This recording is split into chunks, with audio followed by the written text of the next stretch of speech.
"Should be our last day," Papa said when they stopped to make camp. He unhitched the tired horses from the wagon, then led them down a little draw to water, while Hanna began clearing the ground for a fire. They had journeyed for almost a month since leaving Cheyenne, their most recent stretch in near 3 years of travel. 3 years without a real home. Tomorrow they would reach their destination, LaForge, a railroad town in Dakota Territory. Hanna was looking forward to cooking supper. They had been able to buy groceries in North Platte, but since then it had rained for almost a solid week. They'd had to make do with meal after meal of stale biscuit and cold beans. She had put dried codfish to soak the night before. Soup, she thought, with onions and potatoes. Papa returned with the horses and a bucket of water. He fastened the horses to their picket lines, then left again to gather some brushwood. "I'm going to make soup," she told him when he returned to start the fire. "About time we had a hot meal," he said. Hanna bristled at the note of petulance in his voice. The dreary weather of the past week was hardly her fault. But she said nothing, not wanting to start a row. "Sky's clearing," he said. "Maybe it'll be easier to scare up a rabbit or something." He went off with his gun on his arm, his long-legged strides covering ground quickly. Hanna watched him until he vanished behind a low rise. The endless prairie looked flat at first glance, but the land was never completely level. Rain had rinsed the gray and beige plains, leaving behind a translucence of green that was growing denser every day. She went into the wagon and opened her trunk. She took out a piece of plain brown wrapping paper, a pencil, a rubber eraser, and a well-worn magazine. The paper had been folded accordion style several times and folded across twice.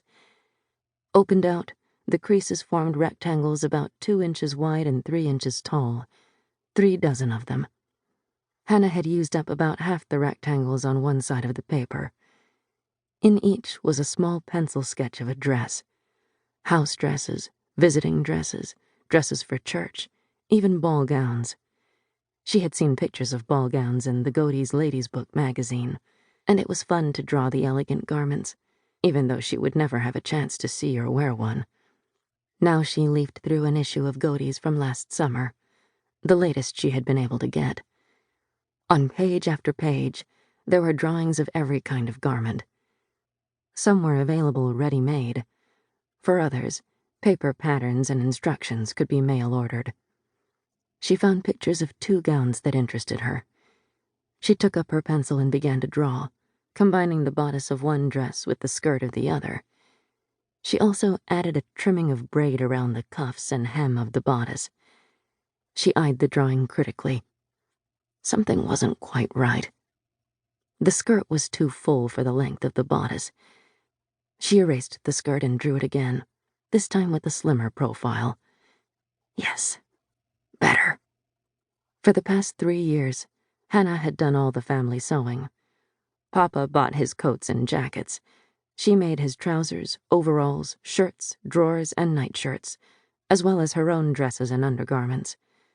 Using paper patterns that had belonged to Mama, she knew how to adjust measurements to the correct size. She could backstitch, whip-stitch, sew buttonholes. When she hemmed a garment or added trimming, her stitches were nearly invisible. With all that experience behind her, she was confident that she could make a dress of her own design, and she intended to try very soon. She loved sketching because it took all her attention. She could stop thinking about the rest of the world for a while. As for sewing, most of the time it was both soothing and satisfying. She hadn't been able to draw or sew for several weeks now. Riding in the wagon, it was too bumpy for fine work, and by the time they stopped to camp, it was almost always too dark.